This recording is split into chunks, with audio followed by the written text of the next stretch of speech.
Hello student, এখন আমি তোমাদের সামনে ক্লাস 11 এ ফার্স্ট সেমিস্টারে যে ইকোনমিক্স সাবজেক্টটা আছে, তো কয়েকদিন পরেই তোমাদের ইকোনমিক্স এর এক্সাম। এর জন্য আমি তোমাদের জন্য 5খানা মক পেপার রেডি করেছি। ঠিক আছে, 5খানা মক পেপার রেডি করেছি।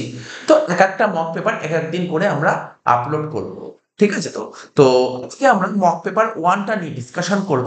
ঠিক আছে, এখানে লিখে দিচ্ছি, আজকে আমরা মক পেপার 1 নিয়ে ডিসকাশন করব। এখানে লিখছি মক পেপার 1 নিয়ে ডিসকাশন করব। তো তোমরা জানো তোমাদের ফার্স্ট সেমিস্টারে যে ইকোনমিক্স এক্সামে 40 মার্কস, তোমাদের টোটাল কটা চ্যাপ্টার আছে? টোটাল 6টা চ্যাপ্টার আছে। ঠিক আছে, এই 6টা চ্যাপ্টার থেকেই কিন্তু তোমার 40 মার্কস আসবে। তো দেখো, এক একটা করে কোশ্চেন আমরা ডিসকাশন করে নিচ্ছি। তোমরা কোনো কোশ্চেনে ডাউট থাকলে তোমরা অবশ্যই কমেন্ট বক্সে কমেন্ট করে জানিও। যে কোনো অ্যান্সার যদি আমি ভুলও বলে থাকি তোমরা বলো। ঠিক আছে, আর কোনো কোশ্চেন ডাউট থাকলেও সেটা তোমরা অবশ্যই কমেন্ট বক্সে কমেন্ট করে জানিও। আর তোমরা পারলে এই ভিডিওটা একটু বন্ধু বান্ধব একটু শেয়ার করে দিও। ঠিক আছে, দেখো ফার্স্ট কোশ্চেন, অর্থবিদ্যা শাস্ত্রের জনক কে? মানে ফাদার অফ ইকোনমিক্স আমরা কাকে বলি? Adam Smith. ফার্স্ট কোশ্চেন হবে অ্যাডাম স্মিথ। নেক্সট, ব্যষ্টিবাচক অর্থনীতি মানে মাইক্রো ইকোনমিক্স, যে যে বিষয়গুলো নিয়ে আলোচনা করা হয়, মাইক্রো ইকোনমিক্সে কোন বিষয় নিয়ে আলোচনা করা হয়? দেখো দেখো মুদ্রাস্ফীতির কারণ, এটা ম্যাক্রো ইকোনমিক্স আলোচনা, সমষ্টিগত অর্থবিদ্যা। মোট জাতীয় উৎপাদনের নির্ধারক বিষয়, এটাও ব্যষ্টিগত অর্থনীতি। বেকারত্বের হার, ব্যষ্টিগত অর্থনীতি। এই সরি, সমষ্টিগত অর্থনীতি। ব্যষ্টিগত অর্থবিদ্যায় যে বিষয় নিয়ে আলোচনা করা হয় সেটা হচ্ছে কোনো ফার্মের যোগান বা চাহিদা, এটা নিয়ে আলোচনা করা। স্থিতিশীল উন্নয়নের ধারণাটি প্রবর্তিত হয় কত সালে? 1990 সালে। ঠিক আছে, আমরা জানি স্থিতিশীল উন্নয়নের ধারণা প্রবর্তিত হয় 1990 সালে। এটা ঠিক। উৎপাদন সম্ভাবনা রেখা মূল বিন্দুর থেকে উত্তল হয়, এটা ভুল। অর্থনীতির মৌলিক বা কেন্দ্রীয় সমস্যা 3টি, অবশ্যই এটা ঠিক।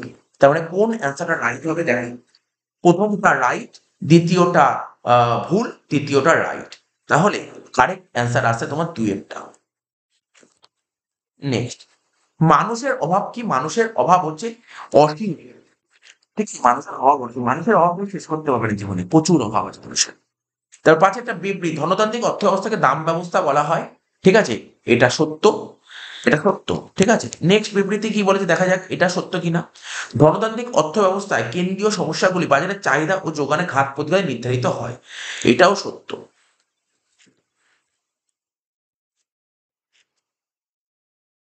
ঠিক আছে, তো তার মানে তুমি দেখো 1 নম্বর অপশানেও দিয়েছে এ আর আর সত্য, 2 নম্বর অপশন এ আর সত্য। এবার বলেছে আর হলো এর সঠিক ব্যাখ্যা, আর সেকেন্ডে বলেছে আর হলো এর সঠিক ব্যাখ্যা নয়। তার মানে এখানে কোশ্চেনটা পড়ে যা বুঝতে পারলাম যে এখানে কারেক্ট অ্যান্সার কি হবে? আর হলো এর সঠিক ব্যাখ্যা, অর্থাৎ এই অ্যান্সারটা হবে, এই অ্যান্সারটা হবে।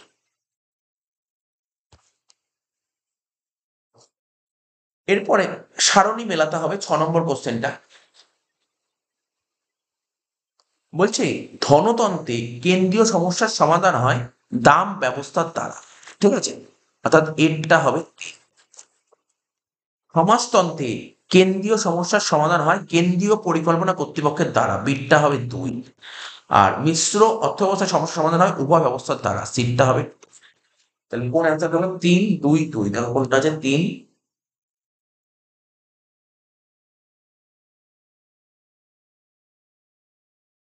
স্যার এখানে আমি বিটটা 1 হবে, আমি এখানে 2 লিখেছি। 3 1 2 কোনটা হচ্ছে? দেখো 3 1 2, এই যে 2 এর অ্যান্সারটা হবে কারেক্ট। নেক্সট, নিকৃষ্ট দ্রব্য হলো, নিকৃষ্ট দ্রব্য কোনটা? আয় সংক্রান্ত ব্যাপার। নিকৃষ্ট দ্রব্য কোনটা? আয় সংক্রান্ত ব্যাপার। ঠিক আছে, নিকৃষ্ট দ্রব্য কোনটা?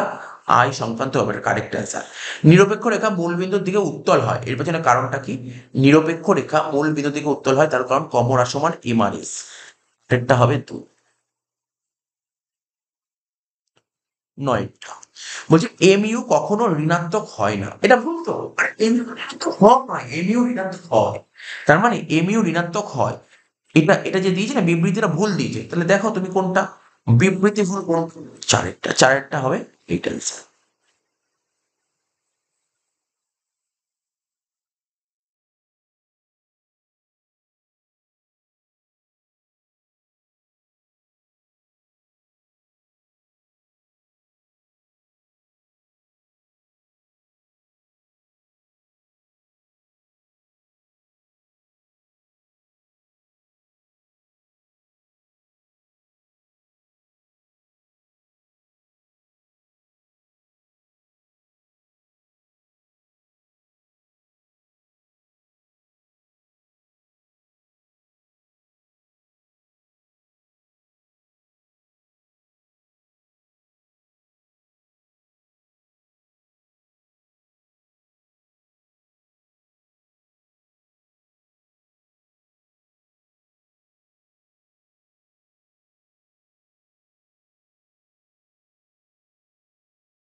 বলছে এমইউ কখনো ঋণাত্মক হয় না, কিন্তু এমইউ তো ঋণাত্মক হয়, এমইউ ঋণাত্মক হয়, এমইউ কিন্তু ঋণাত্মক।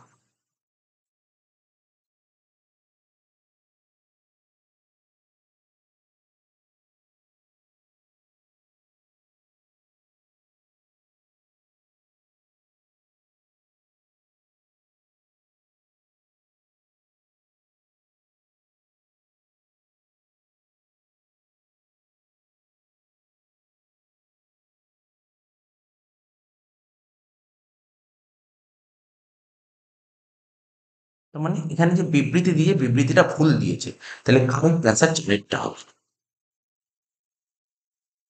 তো তারপরটা কি বলছে, যখন রিজেন্টমেন্ট, যখন ভোগ সর্বোচ্চ তৃপ্তিবিন্দুর বেশি হয় তখন এমইউ ঋণাত্মক হয়। এটা সঠিক, এই চারের অ্যান্সারটা কারেক্ট হবে, চারেরটা হবে কারেক্ট। বলছে যদি দুটি দ্রব্য পরস্পরের পরিবর্ত হয়, দুটো দ্রব্য যখন পরস্পর পরিবর্তন হয় তখন পারস্পরিক স্থিতিস্থাপকতার মান কত হবে? তখন পারস্পরিক স্থিতিস্থাপকতার মান হবে ধনাত্মক। দ্রব্যের দামের পরিবর্তনের ফলে চাহিদার যে পরিবর্তন হয়, দামের পরিবর্তনের ফলে চাহিদার যে পরিবর্তন ঘটে তাকে কি বলা হয়? দেখো, দামের পরিবর্তনের ফলে চাহিদার যে পরিবর্তন হয়, দাম দাম পরিবর্তন হলো চাহিদার পরিবর্তনটাকে বলে চাহিদার পরিমাণের পরিবর্তন, হ্যাঁ এটা বলতে পারে। আবার চাহিদার সম্প্রসারণ এটাও বলা যায়, তাহলে কারেক্ট অ্যান্সার বি এবং সি। নেক্সট, নিকৃষ্ট দ্রব্যের আইগত স্থিতিস্থাপকতা কি হয়? নিকৃষ্ট দ্রব্যের 12 নম্বর কোশ্চেনটা বলেছে নিকৃষ্ট দ্রব্যের আইগত স্থিতিস্থাপক ধনাত্মক হয় না, নিকৃষ্ট দ্রব্যের আইগত স্থিতিস্থাপকতা ঋণাত্মক হয়, এটা ভুল। একক স্থিতিস্থাপক চাহিদা রেখার আকৃতি আয়তক্ষেত্রিক পরাবৃত্তের ন্যায়, ঠিক। হাইপারবোলা, রেক্টাঙ্গুলার হাইপারবোলা, ঠিক আছে তো। ইউনিটারি ইলাস্টিসিটিটা মোট উপযোগী সর্বাধিক হয়, প্রান্তিক শূন্য হয়, এটাও ঠিক। তার মানে ফলস, ট্রু, ট্রু। তার মানে এইটা হবে, এটা হবে। এবার বলছে, তার বলছে নিচের অনুচ্ছেদটা পড়তে বলেছে, তারপর নিচের প্রশ্নের উত্তর দাও। ভোক্তা যখন বিভিন্ন দ্রব্য ও সেবা সামগ্রী ভোগ করে, ঠিক আছে, ভোগ করুক, দ্রব্য ও সেবা ভোগ করুক, তখন কিছু সমন্বয় তাকে সমান তৃপ্তি প্রদান করে, যদিও অন্য সমন্বয় থেকে সে কম বা বেশি তৃপ্তি পেতে পারে। এটা তৃপ্তি লেখা হবে, ভুল করে তৃপ্তি হয়ে গেছে। যে বিন্দুগুলি থেকে সমান তৃপ্তি পায় তাকে নিরপেক্ষ রেখা বলে, ঠিক। এই রেখাগুলি সমান প্রান্তিক পরিবর্তন হারের জন্য মূল বিন্দু থেকে উত্তল হয়। দ্রব্য দুটি পরস্পর অসম্পূর্ণ বিকল্প হলে এমানেস সমান হয়। এই রেখাগুলি পরস্পরকে স্পর্শ বা ছেদ করে না, একদম ঠিক। এক্ষেত্রে যে রেখার কথা বলে তাকে বলা হয় নিরপেক্ষ রেখা।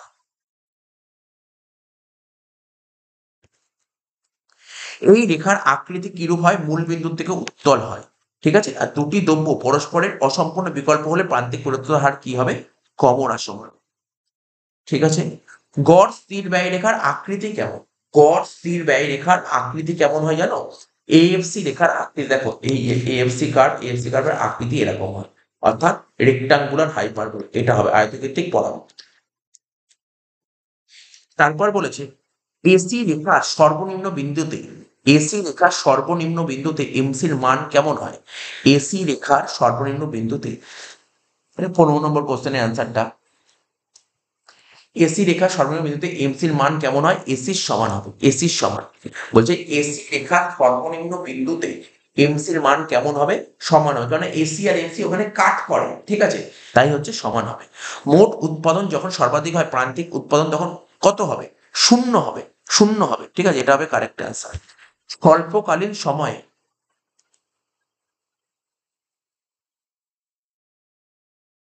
ড্যাশ পরিবর্তনই হলো প্রান্তিক ব্যয়। স্বল্পকালীন সময়ে কিসের পরিবর্তনকে প্রান্তিক ব্যয় বলে? স্বল্পকালীন সময়ে মোট পরিবর্তনীয় ব্যয়ের পরিবর্তনই হলো প্রান্তিক ব্যয়, ঠিক আছে। স্বল্পকালে উৎপাদক তার সমস্ত উপাদান পরিবর্তন করতে পারে না, এটা ভুল, এটা ভুল, এটা ভুল। দীর্ঘকালে উৎপাদনের সমস্ত উপাদান পরিবর্তনশীল, এটা ঠিক। তারপর অতিরিক্ত এক একক পরিবর্তনীয় উপকরণের পরিবর্তনের ফলে মোট উৎপাদনের যে পরিবর্তন ঘটে তাকে প্রান্তিক উৎপাদন বলে, এটাও ঠিক। তাহলে কারেক্ট অ্যান্সারটা দেখো, ফলস, ট্রু, ট্রু, এটা হবে কারেক্ট অ্যান্সার। 19, উৎপাদনের বৃদ্ধির সঙ্গে সঙ্গে যে গড় ব্যয় হ্রাস পায় তাকে কি বলে? এএফসি বলে, ঠিক আছে, এটা ঠিক। উৎপাদনের যে গড় ব্যয় হ্রাস পায় তাকে এএফসি বলে, এটা ঠিক, ঠিক আছে। টিসি, টিসি বলছে টিভিসি মাইনাস টিএফসি, না এটা তো ভুল। আরে টিএফসির সাথে এই যে এইটার সাথে এটা যোগ করলে হয় টিসি, তার মানে এটা ভুল দিয়েছে। তারপর স্বল্পকালে উৎপাদনের পরিমাণ শূন্য হলে মোট ব্যয় ইকুয়াল টু স্থির ব্যয় হয়। এটা ঠিক, কেন স্বল্পকালে তুমি ধরো উৎপাদন কিছু করলেই না, উৎপাদন যদি কিছু না করো তাহলে পরিবর্তনশীল ব্যয় হবে না, তাহলে মোট ব্যয়টাই হয়ে যাবে স্থির ব্যয়। এটাও ঠিক, তাহলে কারেক্ট অ্যান্সার কোনটা হবে? True, false, true. তাহলে কোনটা? এই যে এটা হবে কারেক্ট অ্যান্সার। এবার দুটো স্তম্ভ মেলাবো, কলাম মেলাবো। বলছে অতিরিক্ত 1 একক উৎপাদনের পরিবর্তনের ফলে মোট ব্যয় পরিবর্তন। আবার পড়ো। অতিরিক্ত 1 একক পরিবর্তনের ফলে, ঠিক আছে, মোট ব্যয়ের যে পরিবর্তন হয় তাকে কি বলে? ঠিক আছে, অ্যাকচুয়ালি এটাকে তো প্রান্তিক ব্যয় বলে। ঠিক আছে, প্রান্তিক ব্যয় কাকে বলে? অতিরিক্ত একটা ইউনিট দেওয়ার ফলে যে অতিরিক্ত ব্যয় হয়, তাই অতিরিক্ত যে ব্যয় হয় মানে মোট ব্যয়ের পরিবর্তন হয় তাকে তো প্রান্তিক ব্যয় বলে। বাট এখানে গড় ব্যয় দিয়েছে, এখানে অপশনটা এটা প্রান্তিক ব্যয় লেখা উচিত ছিল। যাই হোক, আমি মনে করছি এটা প্রান্তিক ব্যয় ধরে এটা এরটা 3 হবে। এসি রেখার নিম্নতম বিন্দুতে কি হয়? এমসি ইকুয়াল টু এসি, এটা হবে 1, বিটা হবে 1। এএফসি রেখা কি হবে? আয়তক্ষেত্রিক পরাবৃত্ত, ঠিক আছে তো, সিটটা হবে 2। আর টিসি আর টিবিসি রেখার লম্ব দূরত্ব হলো মোট স্থির ব্যয়, টিপটা হবে 4।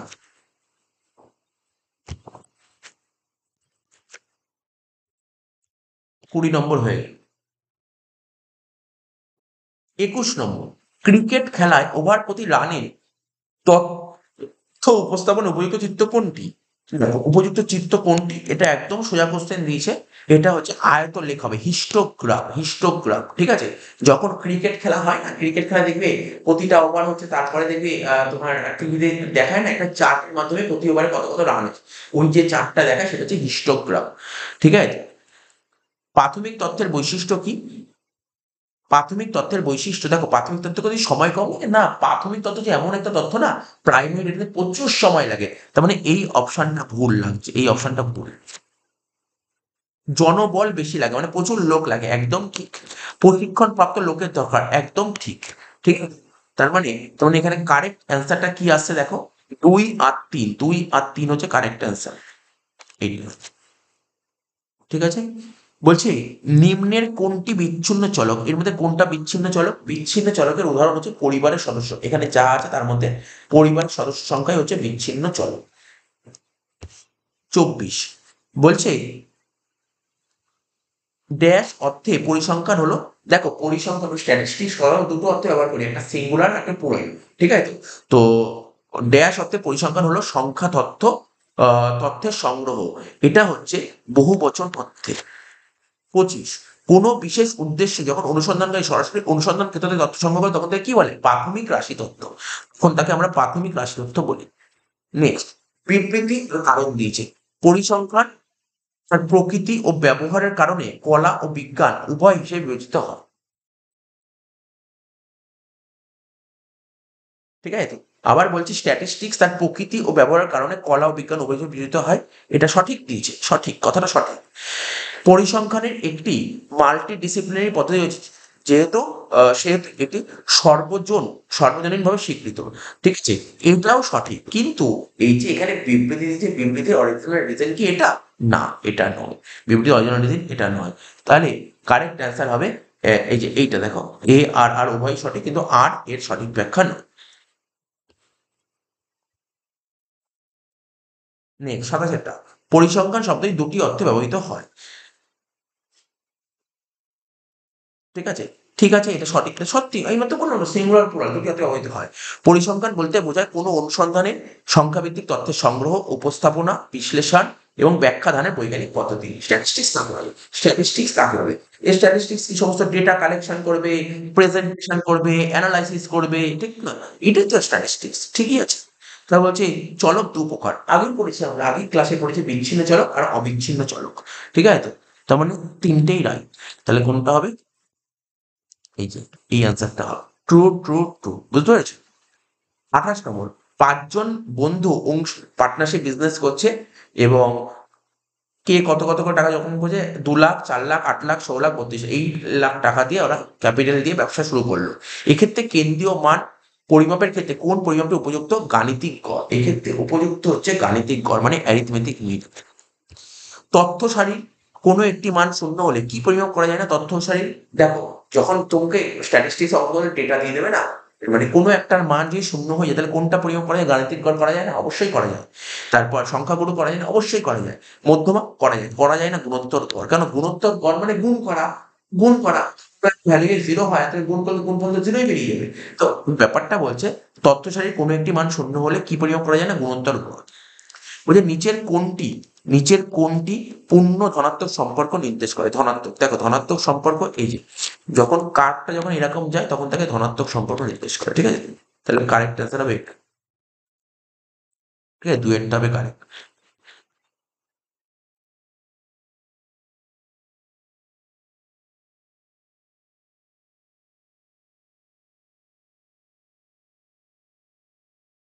একত্রিশ, দুটি ধনাত্মক সংখ্যার ক্ষেত্রে মানে দুটো পজিটিভ ডিজিট আছে, সেক্ষেত্রে সেক্ষেত্রে এখানে অ্যারো হবে AM GM HM।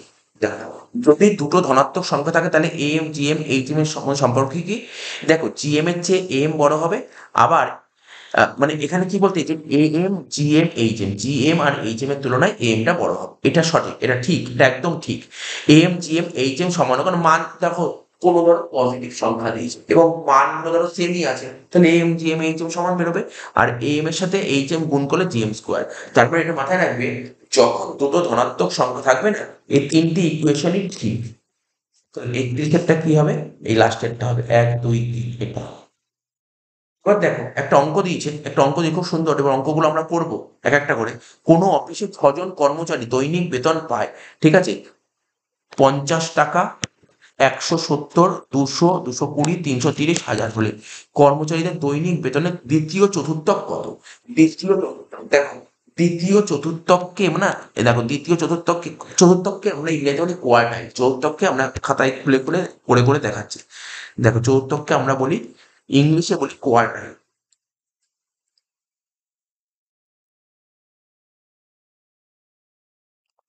চতুর্থকে আমরা ইংলিশে বলি কি? কোয়ার্টাইল, ঠিক আছে, কোয়ার্টাইল।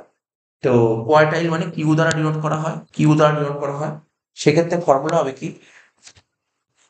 n+1/4, ঠিক আছে।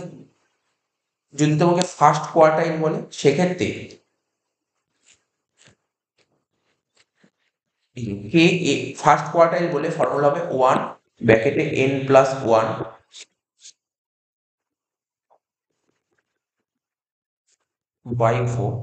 যদি এটাই যদি সেকেন্ড কোয়ার্টাইল জানতে, সেকেন্ড কোয়ার্টাইল বললে কে ব্র্যাকেটে n+1/4, কে এর মান 2, কারণ সেকেন্ড কোয়ার্টাইল 2, n+1/4 2। এবার n কতগুলো সংখ্যা? এখানে 6টা সংখ্যা ছিল, 6 + 1 বাই কত হবে? 4।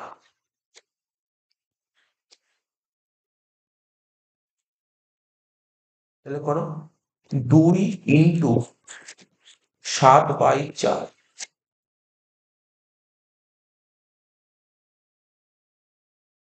এবার এই 2 কে 4 দিয়ে কাটলে 2, তাহলে 7 কে 2 দিয়ে করলে কত হবে? 3.5। তাহলে 3.5 বলতে এখানে কোনটা? এই দেখো, এটা 1, এটা 2, এটা 3। 3.5 বলতে এই 200 আর 220 মাঝখানে। তা 200 আর 220 মাঝখানে মানে কত? 200 আর 220 মাঝখানে 210 হবে, তাই এটা হবে কারেক্ট আনসার, ঠিক আছে। তা আমি তোমাকে দেখিয়ে দিলাম, যদি তোমার পরীক্ষায় কোয়ার্টাইলের অঙ্ক দেয় সেটাও তুমি বুঝে গেলে। কোয়ার্টাইল যদি দেয় তাহলে কি করতে হবে? কোয়ার্টাইল বের করার ফর্মুলা হচ্ছে, দেখো আমি হাইলাইট করে দিচ্ছি, কোয়ার্টাইল, কোয়ার্টাইলকে বাংলায় বলা হয় চতুর্থক। এটা বের করার ফর্মুলা হচ্ছে এই যে, এটা হচ্ছে বের করার ফর্মুলা, অরিজিনাল ফর্মুলা এটা। যদি ফার্স্ট কোয়ার্টাইল বলে তাহলে কে এর মান 1, সেকেন্ড কোয়ার্টাইল বললে কে এর মান 2, স্যার থার্ড কোয়ার্টাইল বললে কে এর মান 3। এটা হয়ে যাবে। বলছে গাড়ির গড় গতিবেগ নির্ণয়ে কোনটা ব্যবহার করা ভালো? গুণোত্তর, সরি, বিভক্ত গড়কে বলা হয় হারমোনিক মিন। আচ্ছা, 34 বলছে, কোনো যদি কোনো চলক এরূপ হয় যে একটি নির্দিষ্ট কোষের অন্তর্বর্তী যে কোনো মান এটি গ্রহণ করতে সক্ষম, তাহলে তাকে অবিচ্ছিন্ন চলক বলে। তাহলে এটা কারেক্ট, এটা একদম সঠিক কথা লিখেছে, একদম সঠিক কথা লিখেছে। অবিচ্ছিন্ন চলক কাকে বলে এটা তুমি সংজ্ঞাটা করে নিতে পারো, এটাকে অবিচ্ছিন্ন চলক বলে। একটি ছকের বাম দিক থেকে ডান দিকে সারিকৃত রাশিমালা বিবরণ লিপি প্রকাশ করা হয় স্তম্ভ শীর্ষে। একদম ঠিক, এটাও ঠিক, কিন্তু সঠিক কথা বলেছে, এটাও কিন্তু সঠিক কথা বলেছে। আর ওদের শ্রেণী বিভাগের মধ্যমান, মধ্যমান তো তোমরা পড়েছো, নিম্ন আর ঊর্ধ্ব দুটোর গড়, ঠিক আছে। ঠিক আছে, আমরা কি করতাম, নিম্ন শ্রেণী সীমানা প্লাস ঊর্ধ্ব শ্রেণী সীমানা ডিভাইড বাই 2, এটাও ঠিক। তাহলে কোনটা হবে, এই যে এটা হবে ঠিক। 35 বলছে দণ্ডচিত্র হলো কতগুলি সমান প্রস্থে ও পরস্পর থেকে সমান দূরত্বে অবস্থিত আয়তাকার দণ্ড। দণ্ডচিত্রকে আমরা ইংরেজিতে বলি বার চার্ট। বার চার্ট কেমন হয় জানো, বার চার্ট দেখো এরকম দাগ দিলাম, বার চার্ট ধরো এরকম হলো, তারপর একটু ফাঁকা দিয়ে এরকম এরকম হতে পারছে। তো এখানে বলেছে দণ্ডচিত্র হলো কতগুলি সমান প্রস্থ, অর্থাৎ প্রস্থ কাকে বলে, এগুলোকে প্রস্থ বলে, এরও যা প্রস্থ হবে এরও তাই প্রস্থ হবে, প্রস্থ সেম হবে, এবং পরস্পর থেকে সমান দূরত্বে, অর্থাৎ এই যে এখানে যে গ্যাপটা হয়েছে, যে এখানে এখানে যে যে গ্যাপটা আছে, এখানের গ্যাপ, তারপর এখানে গ্যাপ, পরপর যে সব গ্যাপগুলো সমান হবে, অবশ্যই একটা আয়তাকার দণ্ড। তো এটাই হচ্ছে তোমার বার চার্ট। দণ্ডচিত্রের মাধ্যমে সংখ্যাগুরু মান নির্ধারণ করা যায়, আরে ভুল কথা বলেছে, সংখ্যাগুরু মান নির্ধারণ করা যায় আয়ত লেখের মাধ্যমে, তার মানে এটা ঠিক বাট এটা ভুল। তাহলে কোনটা হবে, এই যে এইটা হবে, এ সঠিক কিন্তু আর ভুল।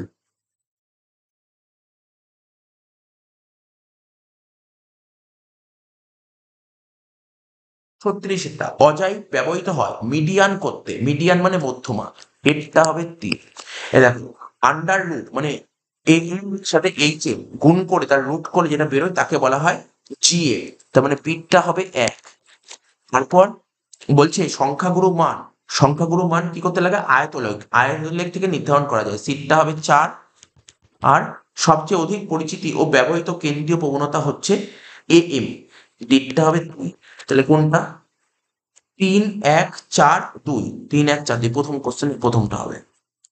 37 মধ্যমা মুক্ত, মধ্যমা মুক্ত প্রান্ত বিশিষ্ট শ্রেণীর ক্ষেত্রেও নির্ণয় করে, মধ্যমা বলেছে, মিডিয়ান যখন আমরা করতাম না, মিডিয়াম, মিডিয়ান কত মুক্ত প্রান্ত বিশিষ্ট, জানো আমি জানি না তুমি কতটা মনে আছে, তোমরা পড়েছো নিশ্চয়ই অঙ্ক, মধ্যমা মানে মিডিয়ান, মিডিয়ান না, মিডিয়ান করার সময় একটা কেমন থাকতো, আহ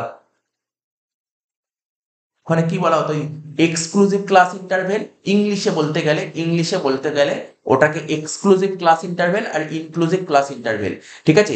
এক্সক্লুসিভ ক্লাস ইন্টারভেলেরও মিডিয়ান করা যেত, ইনক্লুসিভ ক্লাস ইন্টারভেলও মিডিয়ান করা যেত, ঠিক আছে। তো তো এখানে মধ্যমা মুক্ত প্রান্ত বিশিষ্ট শ্রেণীর ক্ষেত্রে, ঠিক আছে, এটা নির্ণয় করা যায়, হ্যাঁ মধ্যমা মুক্ত প্রান্ত বিশিষ্ট শ্রেণীর ক্ষেত্রে নির্ণয় করা যায়, ঠিক আছে।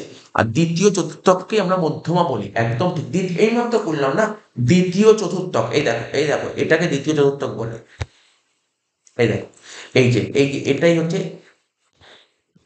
এটাই হচ্ছে দ্বিতীয় চতুর্থক, ঠিক আছে। আর এটাকেই মধ্যমা বলে, দ্বিতীয় দ্বিতীয় চতুর্থক মানেই মধ্যমা, ঠিক আছে। আমি আবার বলছি, সেকেন্ড, দ্বিতীয় চতুর্থক মানে সেকেন্ড কোয়ার্টাইল, লিখে দিচ্ছি, second, second quartile equal to median, second কোয়ার্টাইলকে আমরা মিডিয়ান, সেকেন্ড কোয়ার্টাইলকে আমরা মিডিয়ান বলি। তাহলে এটাও ঠিক আছে, এটাও ঠিক আছে, তার মানে দুটোই ঠিক। এইবার, এইবার ওরা যে বিবৃতি, বিবৃতির অরিজিনাল কারণ এটা নয়, তাহলে কারেক্ট অ্যান্সার হবে এটা। এবার যে শ্রাবন্তী এবং কুণাল একটি নির্বাচনী পরীক্ষায় 6টি বিষয়ের মধ্যে কুণাল শ্রাবন্তীর চেয়ে 4টি বিষয়ে বেশি নাম্বার পেয়েছে, পাক ক্ষতি কোথায়, শ্রাবন্তী আহ কুণালের প্রাপ্ত নাম্বারের গাণিতিক গড় বলে দিয়েছে, আবার গুণোত্তরীয় গড় বলেছে, তাহলে একটা একটা করে করতে হবে তোমাকে, হ্যাঁ এখানে একটা একটা করে করতে হবে।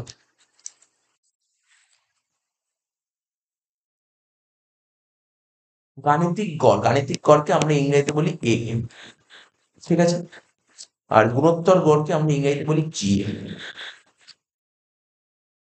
এবার দেখো কোশ্চেন পড়ো, কোশ্চেন পড়ে গাণিতিক গড় কত বলেছে, শ্রাবন্তী আর কুণাল দুজনেরই গাণিতিক গড় বলে দিয়েছে কত, 45, 45, 6টা বিষয়ে 45।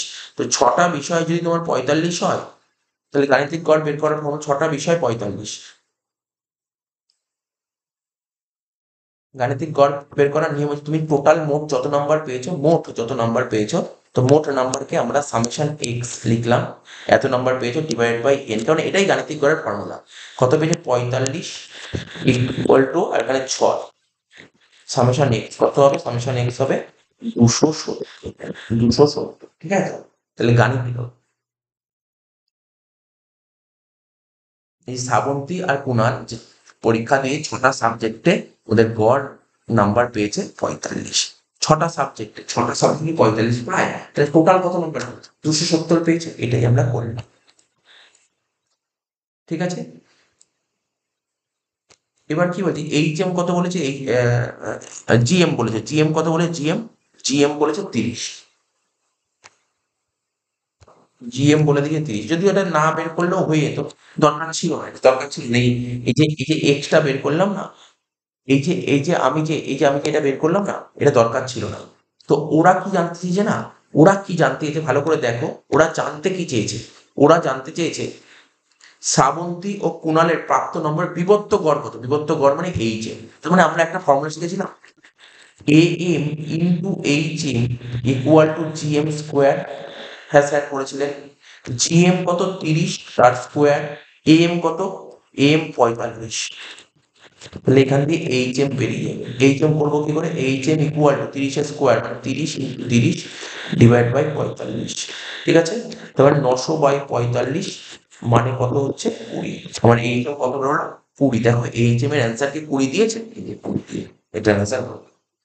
এবার শ্রাবন্তী ও কুণালের প্রাপ্ত নম্বরের মধ্যমা কত? আমরা আমরা এবার দেখো কি করে মধ্যমা করব। তুমি কি কি জানো? দেখো আমি হাইলাইট করি, তুমি কি কি জানো? তুমি এ এম জানো, ঠিক আছে? তুমি এ এম জানো। এবার দেখো তুমি এম কত জানো বলো? স্যার এম জানি 45। ওরা মোট বলে দিয়েছে কোশ্চেনে, মোট মোট বলে দিয়েছে। মোট কত বলেছে? মোট মানে সংখ্যাগুরু মান 35 বলে দিয়েছে। মিডিয়ান বের করতে বলছে, তো তুমি মিডিয়ান বের করে দিতে পারবে। মিডিয়ান মিডিয়ান বের করে দিতে পারবে। ফর্মুলা কি ছিল? Mean minus mode equal to 3 ব্র্যাকেটে মিন মাইনাস মিডিয়ান, 3 ব্র্যাকেটে মিন মাইনাস মিডিয়ান, ঠিক আছে? মিন মিন মানে হচ্ছে M, 45 minus 35 equal to 3 45 minus median. 45 থেকে 35 বাদ দিলে 10। এই তিনটা, এই যেখানে 3 আছে সাইড চেঞ্জ করলে ভাগ হয়ে যাবে 3। 45 মাইনাস মিডিয়ান, এটা করলে কত হবে? 3.33। 45 এই দিকে আসলে minus 45 equal to minus median. তাহলে 45 থেকে 3.33 বাদ দিলে কত হয়? 41.67। 41.67 হচ্ছে তোমার মিডিয়ান। এই তো ছিল অঙ্ক। তাহলে কোনটা হবে? এই অ্যান্সারটা হবে। নেক্সট 39 চলে, দুটো অঙ্ক দিয়েছে, দুটো অঙ্ক দিয়েছে, খুব সুন্দর সুন্দর অঙ্ক দিয়েছে। জাস্ট এটা রাফ করে দেখাতে হবে তোমাকে, ঠিক আছে? এটা ওরা তোমাকে মিনের অঙ্ক দিয়েছে, মিনের অঙ্ক দিচ্ছে। চলো এই অঙ্কটা করে দিচ্ছি।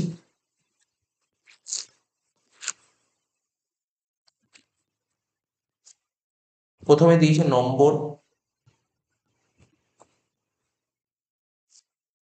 ঠিক আছে? তো তারপরে দিয়েছে ছাত্র সংখ্যা,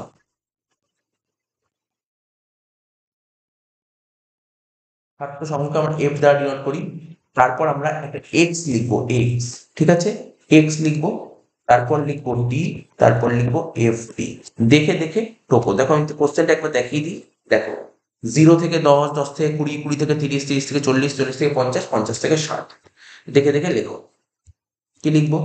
0 থেকে 10, 10 থেকে 20, 20 থেকে 30, 30 থেকে 40, 40 থেকে 50, আর 50 থেকে 60। হয়ে গেল। ফ্রিকুয়েন্সি গুলো কি কি ছিল? 4, 6, 20, 7, 3।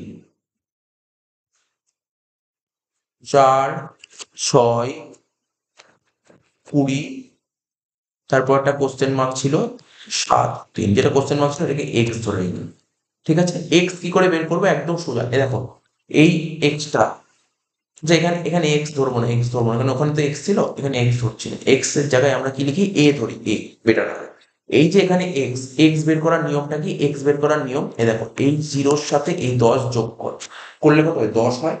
0-র সাথে 10 যোগ করলে 10 হয়, 10কে 2 দিয়ে ভাগ করলে 5। তারপর এই 10-এর সাথে 20 যোগ কর, 30 হয়, 30কে 2 দিয়ে ভাগ করলে 15, এরকম করে করবে। এটা 25 হবে, এটা 35 হবে, এটা 45 হবে, আর এটা 45। ঠিক আছে। ডি, ডি কি করব, আমি তোমাকে একটা সিম্পল সিস্টেম শিখিয়ে দিচ্ছি। প্রথমে যে 5 ছিল, এই 5টাকে তুমি এ ধরে নাও, এ, এ ধরে নাও। ঠিক আছে, যেটাকে এ ধরবে সেটা হবে 0। তার নিচে পরপর 1 2 3 4 হয়ে গেল। এফডি, এফডি মানে এই দেখো, এই ঘরের সাথে এই ঘর গুণ করো, এই যে এটা আছে, এটা দেখতে পাচ্ছ, এটার সাথে এটা গুণ করে দাও, হয়ে গেল এফডি। 4-এর সাথে 0 গুণ করলে 0, 6-এর সাথে 1 গুণ করলে 6, 20-র সাথে 2 গুণ করলে 40, 3-এর সাথে এ গুণ করলে 3a, 7-এর সাথে 4 গুণ করলে 28, 3-এর সাথে 5 গুণ করলে 15। টোটাল করো, টোটাল করবো 6, এই 6 আর 40 46, 46 আর 15 কত হচ্ছে দেখো তো, 46 আর 15, 46 আর 15 কত হচ্ছে, 46 আর 10 56, 56 পাঁচ 61। ঠিক আছে, 61 আর 28, 61 আর 20 হচ্ছে 61 আর 20 হচ্ছে 81, 81 আর 8 89। তো দেখো, যেটা বলছিলাম, টোটালটা তো হলো, এই যে ছাত্র সংখ্যার টোটাল হলো 40 প্লাস এ। ঠিক আছে, 40 প্লাস এ, এটাকে আমরা এন দ্বারা ডিনোট করি। আর এফডি টোটাল হলো 89 প্লাস 3a। ঠিক আছে, এবার কোশ্চেনে তোমার গড়, যেটা অ্যারিথমেটিক মিন বলে দিয়েছিল। আর তার আগে না আমি তোমাকে বলে দিই ফর্মুলা কি, এ এম বের করার ফর্মুলাটা কি। এ বের করার formula sum x bar A plus summation fd by n into i. আর মিন বলে দিয়েছিল 28.8। এ কোনটা, এ দেখো এই যে 5, এই 5টা লিখলাম। এই সামেশন এফডি কত, সামেশন এফডি হচ্ছে 89 প্লাস 3a, এটা লিখলাম। আর এন 40 প্লাস এ লিখলাম। আর আই ডিফারেন্স কত করে হচ্ছে, 10 করে হচ্ছে, 10টা লিখলাম। এখান দিয়ে জাস্ট একটু ক্যালকুলেশন করেছে। নিশ্চয়ই তোমরা জানো ক্যালকুলেশন কিভাবে করতে হচ্ছে। এই যে এই 5টা, এই যে ডান দিকে 5 ছিল, বাঁ দিকে সরিয়ে দিলে কত হচ্ছে, এই দেখো 28.8 থেকে 5 বাদ দিলে হচ্ছে 23. লিখলাম।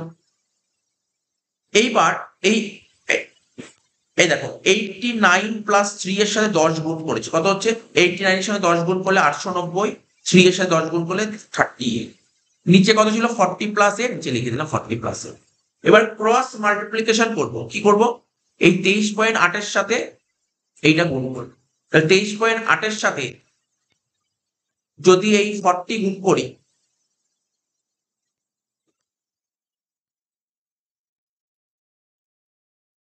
23.8 এর সাথে যদি 40 গুণ করি তাহলে কত হচ্ছে, 952। আবার 23.8 এর সাথে এ গুণ করলে 23.8। তারপর ওপরে যা ছিল, ওপরে যা ছিল সেটা ধরে ধরে বসিয়ে দিলাম, এটা দেখে দেখে বসিয়ে দাও, বসিয়ে দিলাম। এবার কি করলাম, এই 952টা লিখলাম, আর এই 890 ডান দিকে ছিল, এটা বাঁ দিকে নিয়ে চলে আসলাম। ঠিক আছে, এই 30 এটা এখানে লিখলাম, আর এখানে প্লাস 23.8, এটার সাইড চেঞ্জ করলে মাইনাস 23.8। এবারে 30 থেকে 23.8 বাদ দিলে কত হচ্ছে, 6.2a। আর 952 থেকে 890 বাদ দিলে হচ্ছে 62। এবার ভাগ ঠাগ করলাম, 62 কে 6.2 দিয়ে ভাগ করলে কত হচ্ছে, 10। হয়ে গেল, অঙ্কটা শেষ হয়ে গেল।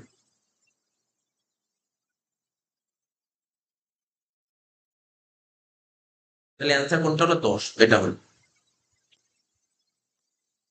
লাস্ট কোশ্চেন বলছে, নিচের পরিসংখ্যা বিভাজনের ক্ষেত্রে মধ্যমার মান কত। এখানে মধ্যমার মান কত, জাস্ট মধ্যমা করতে হবে এই অঙ্ক, মধ্যমা। তো চলো অঙ্কটা করে দিচ্ছি।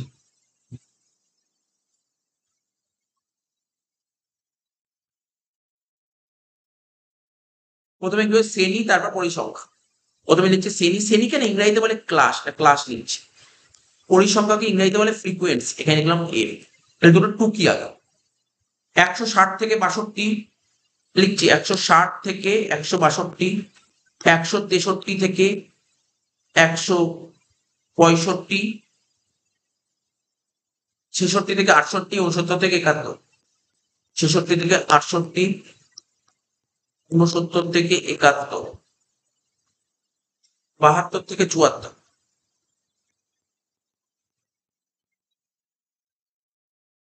আচ্ছা, ফ্রিকোয়েন্সি গুলো কি, 5 54 126,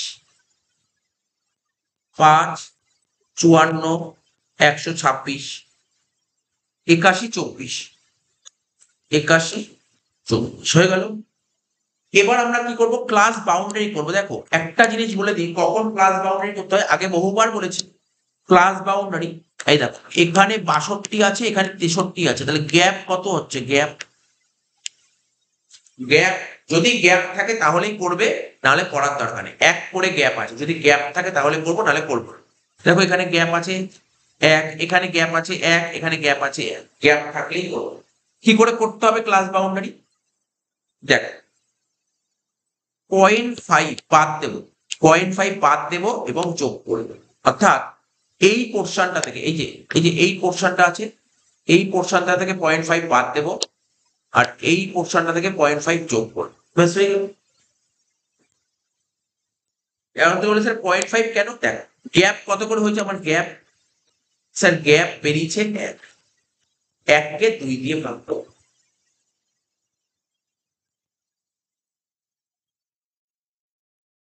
যত গ্যাপ বেরিয়েছে গ্যাপকে 2 দিয়ে ভাগ করো, তাহলে গ্যাপ তো বেরোলো এক, এককে 2 দিয়ে ভাগ করলে কত হচ্ছে 0.5।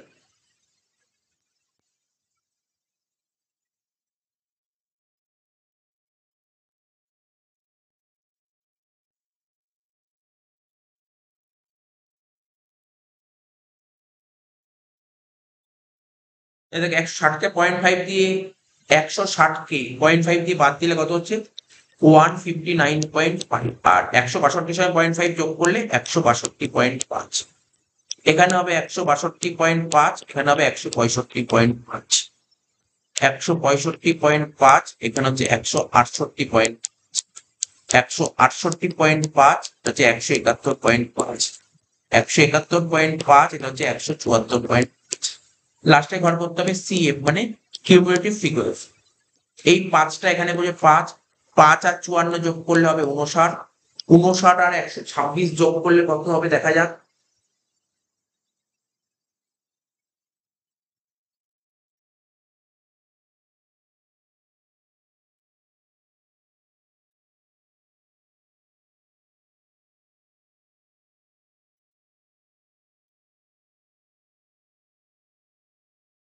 185, 185 আর 81 যোগ করলে কত হচ্ছে 266, 266 আর 24 যোগ করলে হচ্ছে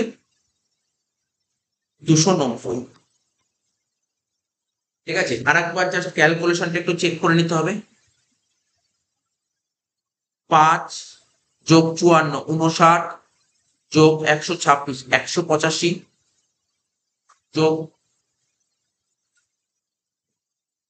যোগ 81 কত হচ্ছে 266, যোগ 24 কত হচ্ছে 290। ঠিক আছে, টোটাল হয়ে গেল এটা 290, এটাকে বলা হয় এন। ঠিক আছে, এটাকে বলা হয় এন। তাহলে এবার কি করব, আমাদের নিয়মটা কি,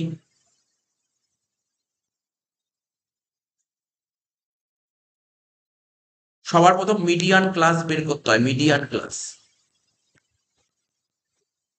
মিডিয়ান ক্লাস করবো কি করে, n/2 করে, n/2, n হচ্ছে 290, এটাকে 2 দিয়ে ভাগ করলে হচ্ছে 145।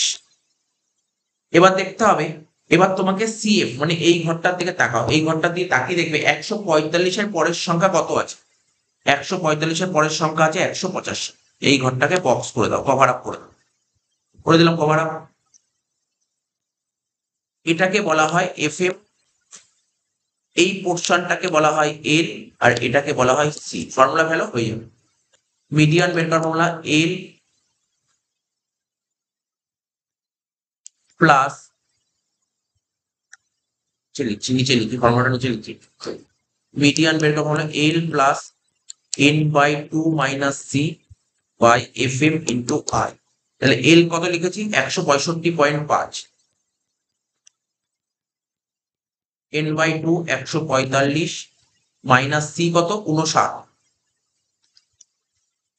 ডিভাইড বাই এফ এম 126, আর আই মানে ডিফারেন্স কত করে হচ্ছে এই দেখো 165 আর 168 ডিফারেন্স হচ্ছে 3, শেষ। এই 3 কে 126 দিয়ে কাটলে কত হচ্ছে 4, আর এটা 2, তাহলে 165.5 প্লাস 145 থেকে যদি তুমি 59 বাদ দাও কত হচ্ছে 86, 86/42 2.05 165.5 প্লাস 2.05 টোটাল করে দাও, অঙ্ক শেষ। 165.5 প্লাস 2.05 কত হচ্ছে? 167.55। এটাই হচ্ছে তোমার অ্যান্সার। শেষ।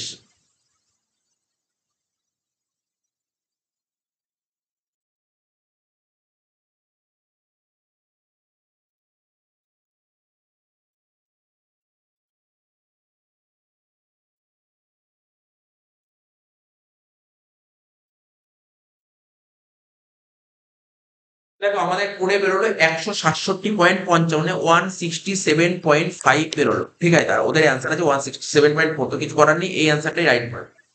ঠিক আছে, তো হয়ে গেল। দেখো আমরা দেখলাম পুরো আমাদের যে মক টেস্ট পেপার, ফার্স্ট পেপারটা আমরা সলভ করে দিই। ঠিক আছে, যেটা অঙ্ক করে দেওয়া গেছে অবশ্যই। যেইগুলো থিওরি, দেখো সব থিওরি তো বোঝানো এখানে সম্ভব নয়, বাট আমি কারেক্ট অ্যান্সার গুলো বলে দিলাম। ঠিক আছে, কিন্তু কোনো যে টপিক যদি বুঝতে অসুবিধা হয় তোমরা অবশ্যই কমেন্ট বক্সে কমেন্ট করে জানাবে। আমি ওটার ভিডিও তো তৈরি করাই আছে, ভিডিওটা ছেড়ে দেবো। ঠিক আছে, বা আমাদের ভিডিওটা টেলিগ্রাম চ্যানেলে পাঠিয়ে দেবো, তোমরা দেখে নিতে পারো।